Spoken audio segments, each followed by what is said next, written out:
Hello, hello, gorgeous, unapologetic women of the world. Oh my goodness, I'm so excited to be sharing this message with you today.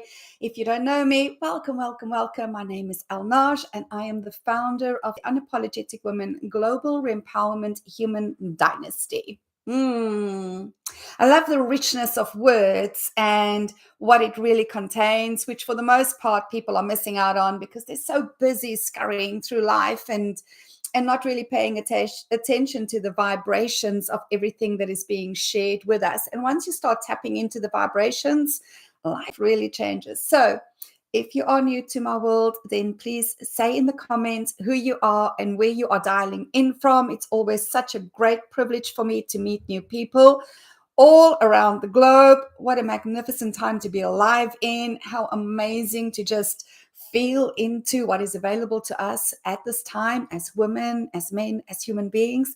And if you know me, say hi. I'm always delighted to see my friends and have more conversations available with you. So, in my last live, I was sharing with you guys that I was on my way to apply for a visa as I'm embarking on some new travels. And the visa process is always an interesting one for me. There's always a semblance of, oh my God, what if I don't get it? And all the impact that has, the rolling on effect. And so for a large part of my life, looking backwards, I've really avoided travel in some shape or form, and understanding that I'm somebody who has moved countries multiple times. And so it's not as though I don't have experience of the process. But I decided prior to the meeting that I was going to sit down and journal out my intentioned experience of the day ahead. And what I was very intentional about was that everything was going to flow, that every single person that I met in this process is going to be a cooperative component in my desire to travel to this specific destination, and that they would be extraordinarily helpful and with the intention of, yes, they want to get me on the plane. They want me to go and have this adventure. They want me to have fun. So the whole day was already preordained, and I knew it was a guaranteed outcome. No worries about that. My appointment was at 10 o'clock. The website stipulated it was a 15-minute process. And so, therefore, we had booked our air tickets to fly back to Christchurch for 1 o'clock in the afternoon, giving us 3 hours, plenty of time, no worries. They also stipulated on the website that you are not allowed to bring your cell phone, a handbag, that don't come early for your appointment because they don't want people hanging around. Don't bring any other people. And so, in a very uncharacteristic me, I decided to play by the rules because I didn't want to present any potential barriers to me getting my traveling visa. I arrived on time only to find this extraordinarily long queue of people that you are just told to fall into line. And I kept thinking, but my appointment is now, and I came on time because you told me to come on time, and now I'm going to be late for my appointment. And I personally hate being late for anything. It's one of my pet peeves. But you do as you're told, and so I stood in line, and the line was shuffling forward at an excruciatingly slow pace. And this is when the voice started up. Maybe you can relate to this when you are finding yourself in an undesired situation. And so you start making up the story in your mind of why this is wrong. This is unacceptable. This is not the way it's supposed to be. And the more I started talking into the story, the slower the queue moved. Until eventually it stopped completely. Completely. All the security guards, bar one, disappeared. He was very good in not making eye contact with anybody. And so everybody was just left in the sense of, and now what? Half an hour later, the queue finally starts moving again. Now, by this time, I am freaking out. I am going, oh my God, I can't contact my partner to tell him that I'm not going to be out on time. I can't get hold of anybody to say I might be late for the flight. We're supposed to be picking up the boys in the afternoon. Oh my God, I'm going to miss my flight. I'm going to miss my flight. I'm going to miss my flight. But I try and keep my composure, and I'm standing in the line, playing it cool on the outside while raging on the inside, because I also know there's no use in me confronting anybody, or because, well, they're just doing their jobs, right? There is a system to be followed. And all I'm thinking in my mind is, oh my God, I'm going to be late for the plane. Don't stress, Al. It's all working out fine. You have preempted this. It's going to work out okay. I don't care. This is not supposed to be happening. More than an hour later, I finally get to the front of the queue, and I see the door opening. And on the other side of the door, there's another queue. And I'm thinking, oh my Lord. My impression was that once I get past security, I would be taken to the place, the person that I was supposed to see more than an hour ago, and the process could begin. And I look at the security guard and I go, excuse me, how long once I go through the door before I see somebody? Because I have a flight at 1 o'clock and I need to pick up kids, and I'm starting to think that I might not make my flight. And he was so sweet. He said, hold on, hold on, hold on. And he went off to the side and he spoke to somebody, and he came back and he goes, okay, when you get to the front of the next queue, tell the person that you have a flight at 1 o'clock, and then he will take you so you don't have to stand in the next queue. And I'm thinking, oh my God, there's 2 more queues to stand in. Are you freaking kidding me? Oh, but okay. I say, thank you very much. He leads me through, and I go and stand in the next queue. Now, by now, I'm going to get sick here. I'm going to vomit. I am going to faint. I am feeling overheating. I am so stressed out. This is not happening to me, but it's okay. It's okay, because I'm still getting people who are extraordinarily helpful. That is what I asked for this morning, and it is flowing. So don't stress, Al. He said that you won't have to stand in the third queue. Okay, just breathe, just breathe, just breathe. So I finally get to the front of the next queue, and I say to the gentleman, the security guard said, I must just tell you that I have a flight at 1 o'clock, and so maybe I can not do the next queue because I really can't miss my flight. And he goes away and he comes back and he says, well, you have to stand in the next queue, but they've just brought another consultant in, so hopefully now it will go a little bit faster. And I'm going, I have to stand in the next queue? And he goes, yes, but there's only been 2 people working all morning. They've just brought in a third one. It should go much faster. And I'm like, okay, let's go stand in the next queue. So I stand in the third queue. Now, we are close on an hour and 3/4 at this time. And the voices in my head is having a raging field day with me of, this is happening. Oh my God. And then all of a sudden, I went calm inside. I went calm, and there was but everybody is being really helpful. And I am getting on my flights. And I will be picking up the kids. And everything is perfect. I found such calm in the storm. And in that moment, I surrendered.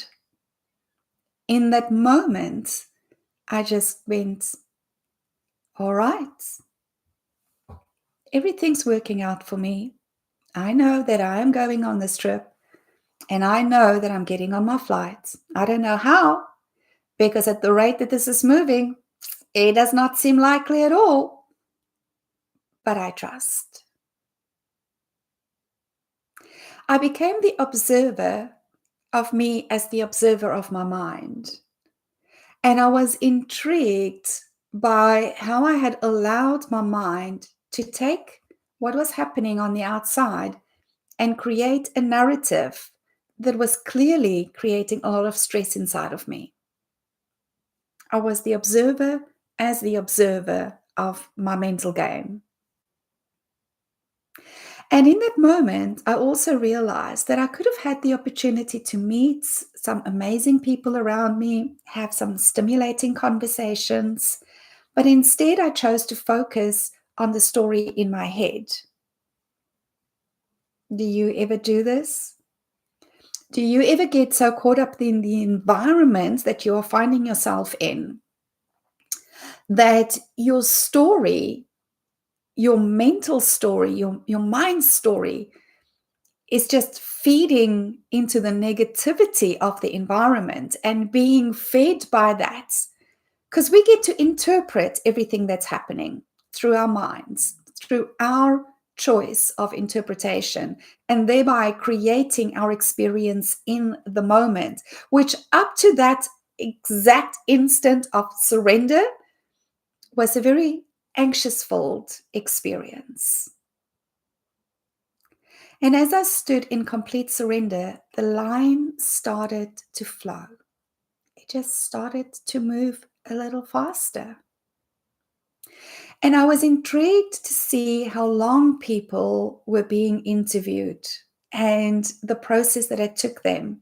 And I was working out in my mind, oh, okay, well, if I buy into the story, then I'm not going to make my flight because it doesn't make logical sense anymore for me to make my flight.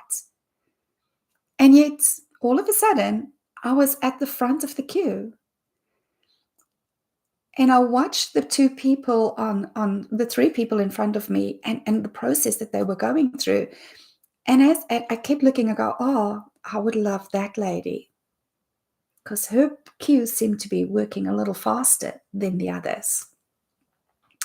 And I got to the front, and not a word of a lie, it was less than 2 minutes, and my visa was approved. And I made my flight. Because every person that I had encountered, even at the flight terminal, even the Uber driver, were exceptionally helpful and compassionate, and they were really doing everything they could to ensure that I got my visa and that I got to my flight on time. The story's not finished, darling, because we are talking about miracles here. So my partner and I get onto the flight, and normally we can swap seats because it depends on who really feels like sitting at the window. Except as I approach our seats, I look and I see "Welcome Al" on the screen on my seat. And I go, oh, okay, well, we can't swap seats because they've pre-programmed and our names are on. And he sits down and he goes, oh, and he starts punching in his date of birth. And he goes, maybe if I put this in, my name will appear. And his name doesn't come on the screen. And the gentleman sitting next to me goes, oh, that's really cool. And he starts punching his stuff in. And his name doesn't appear on the screen. And then I'm really curious. And I get up and I look around. And nobody else's name is on the screen. Only mine. And it was a full flight. And in that moment, I realized this was just the universe laughing and going, Al, the seat was yours all along. Only you could have resisted being on this flight. Not the environment, not the system, not the process that you went through. only you. And I realized in that moment that if I had not surrendered, there was a very real possibility that I could have missed my flight. But it was in the moment of surrender that I became a cooperative component in my desire, and everything flowed and everything worked out divinely. It was preordained because my name was on the seat, but I still had the power to resist it. I have been taking the last 24 hours to really just marinate into this miraculous occasion in my life and understanding that truly miracles happen as often as we choose them to happen. Here's my question to you. What do you think was the miracle in this story? Do you think the miracle was the queue moving faster? Do you think the miracle was the 2-minute interview? Do you think the miracle was my name on my seat? Because they're all pretty cool, right? However, the miracle, my friend, was the moment that I chose to release fear for love. The moment that I surrendered was the miracle. The moment that I chose to believe in divinity, that's the miracle. We are the creators of our own miracles because the universe will only ever deliver the frequency that we are vibrating on. And we are human, darling. So yes, we are still going to feel fear. We still get caught up sometimes a little less often than most people, in the story of the environment.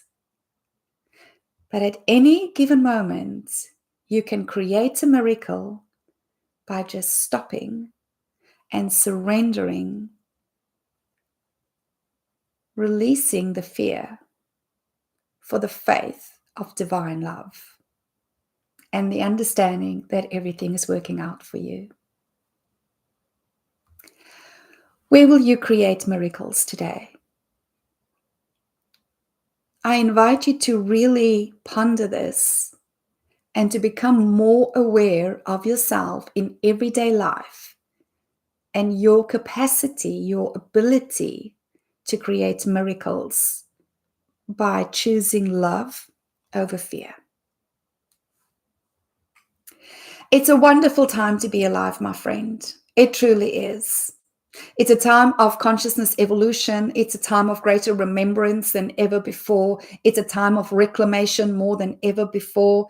Everything is just working out divinely. I know one of my gifts is to hold sacred space for my clients to create more miracles. And it's never about the results. It's about the change of their experience of life for the rest of their lives. And yes, we get cool results as well.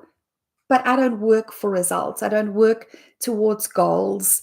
I don't work for specific outcomes. That is not the work that I do, not at this time. There are enough people that will teach you their way to get a replication of their results and their outcomes. And if that's where you're finding yourself, amazing.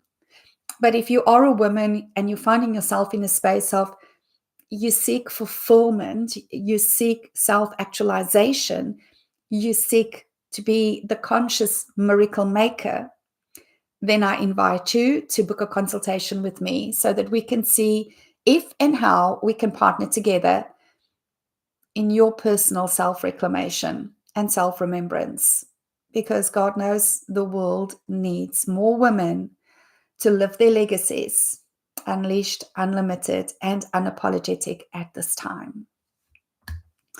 Thank you so much for sharing in my experience of life. And I'd love to hear from you in the comments what's come up for you and what miracles you are creating. Until next time, my darling, you have a sensational day further. And I love you. I'll see you again soon. Cheers.